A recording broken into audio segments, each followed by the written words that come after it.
allow me to introduce you to the finest young ladies on the farm. It's a little creepy. Let me back that up a bit. Let me take 20% off of that. We got new laying chicks for a new flock, and they're super cute. I actually filmed, I don't know, like 20 hours of footage and then lost the memory card, so I'm starting over. So they're about a week and a couple days old at this point, so they're not babies by any chance, but here they are.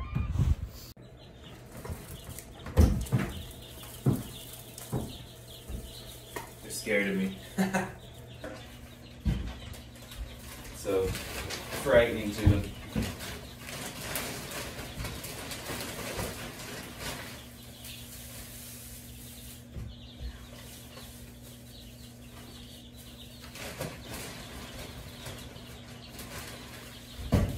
Who doesn't love a nice, fresh bedding?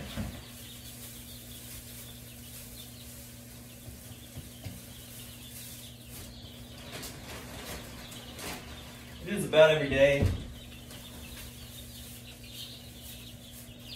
Actually, I do it every day.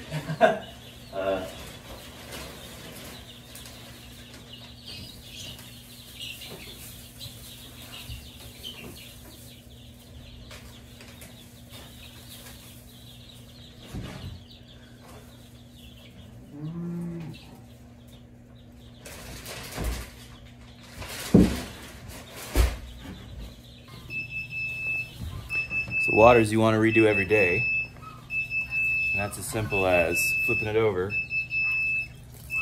rinsing it out. If it's particularly grimy, you can get in there.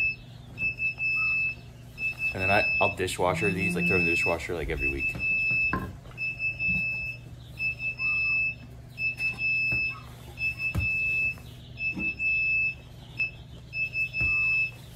And when they're this size, they only drink about, I don't know, like a quart a day. That includes the rinse. So I just use like an old pickle jar. It's fine.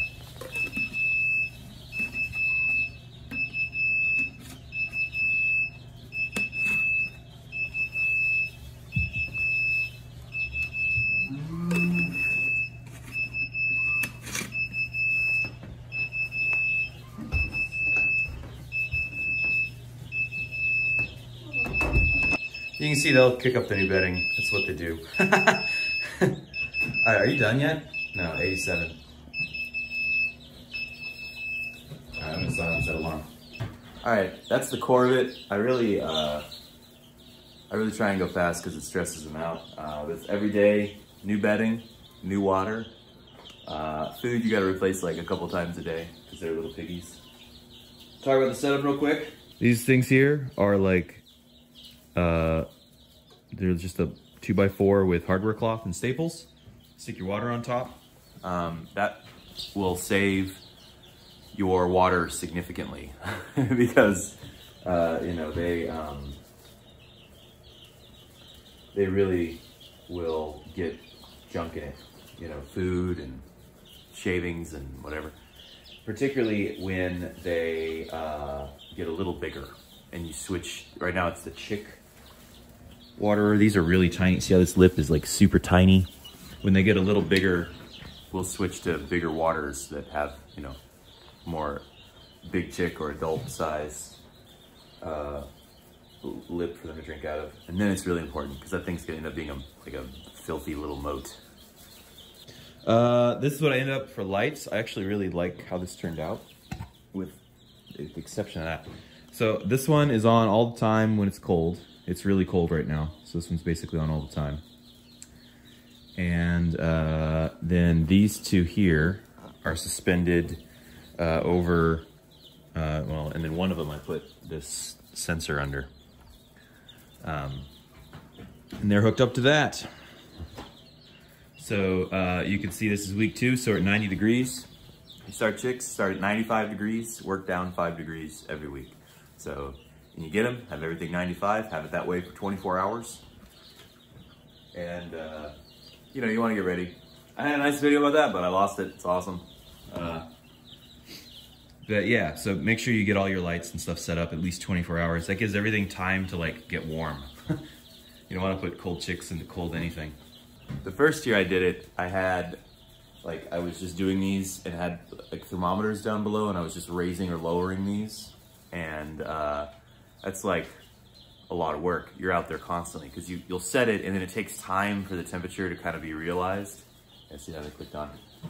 It takes time for the temperature to be realized. So what you end up doing is like setting the height and going away and then coming back like 45 minutes later and doing it again. And so you don't, and then you're just always futzing with the lights.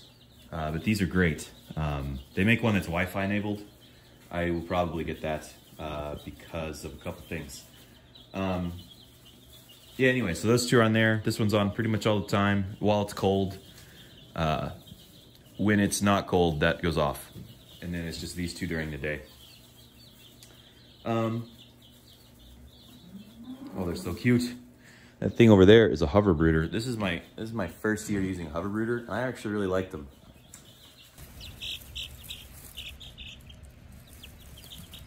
The real trick to hover brooders is just to make sure that they can get under them. If you go too low, they can't crawl under. And they don't really like to crawl. So you got to put it up a little higher than you think. This actually should probably get raised up a little more. But I just put in new shavings, so it's kind of artificially raising the ground. The chicks really like that, and it's really like, it's low energy, and it creates this nice safe harbor. So, you know, they really enjoy it. I'm glad I got it. Definitely get the added top, that cone that goes on top. Let's see, that cone. That cone is not, doesn't come standard. Definitely get the one with that. Because they'll try and jump up and roost on the top, and then you just have to clean up baked chicken crap, which is no fun. I start them off with these little open feed dishes when they're super tiny, like that first week. And after that first week, I'll switch to long ones. And the reason is because they'll knock a lot of the food out. But that's kind of what you want, because you want to introduce the concept of scratching. I think introducing scratching when a flock is young gives you like way more out of them when they're adults. It is okay if you have a lot of food on the ground to just let them, you know, kind of have at it. That's it for brooder setup. I got my cool fancy camera there, if you can see. I kind of stream these girls live all the time on the channel. You can kind of see that. It's in there somewhere. There and on Twitch. I should put links. I'll put the links in the notes. First week, you got chicks. You're really just trying to keep them alive. Keep it hot. Hot, hot, hot, hot, hot. 95 degrees. And yeah, understand they've been in the box forever. We actually had like a small tragedy when these chicks showed up. The hatchery shipped them on Wednesday, and Friday afternoon I still didn't get them. So I'm freaking out, right? Because at that point, that's like, those chicks have been alive for some of those chicks have been alive for more than 72 hours at that point. And so I go to the post office just out of desperation, like, what can I do? So I give the gentleman my tracking number, and he pulls it up, and he had this look on his face, like this aghast look, like, you know, and he said, they shipped live animals, priority mail. And then I knew I was in trouble. So the chicks got here on Saturday, and that's 4 days. And any of the weak ones died. Any of the ones that weren't at peak condition were dead. So I lost 12 within 30 hours.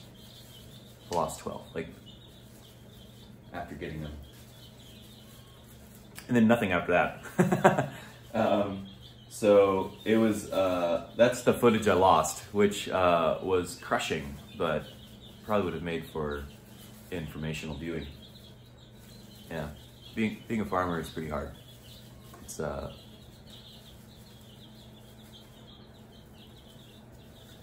hard to care. It's hard to care for little things that, you know.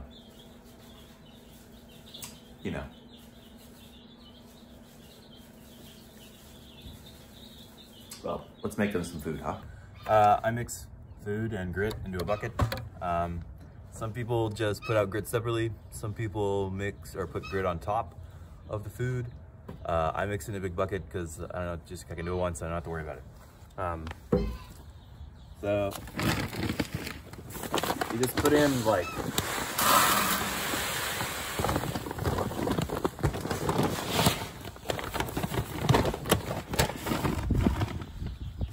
I don't know, what's that like a third of a bucket? Yeah, third, just under, just under half. And you just do like, I don't know.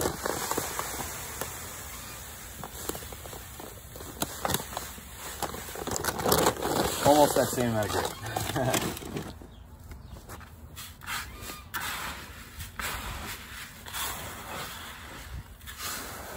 Then you just mix it up by hand. You can see the dark stuff is grit and the light stuff is their food. This is about the mixture I look for. Obviously there's more grit on top because I just mixed it. Yeah, this is maybe a tad grit heavy.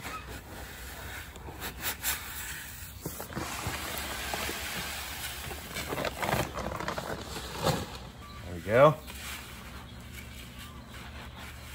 I guess, like, you know, if you had a lid, you put that on there and just shake it. And but anyway, that's it. This is just some scoop.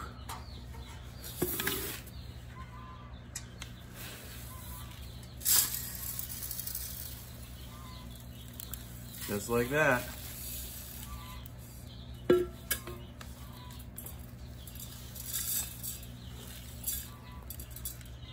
Alright, I have two different styles. I have this metal one that has just a single kind of a lid thing over the middle that keeps them from getting down inside of it.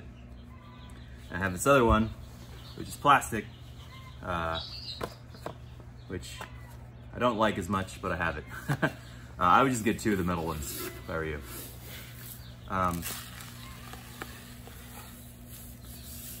They hold basically the same amount, but the reason I don't like it is because of the little holes.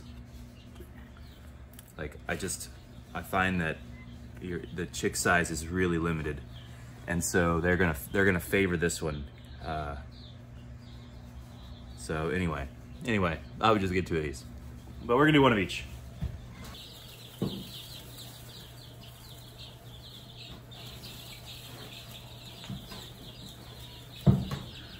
So the only real trick to this placement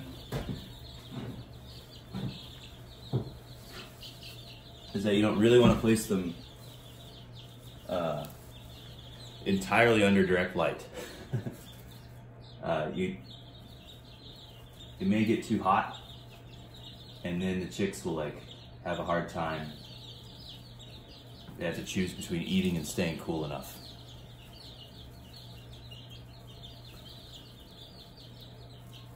Here they are, eating, pigging out.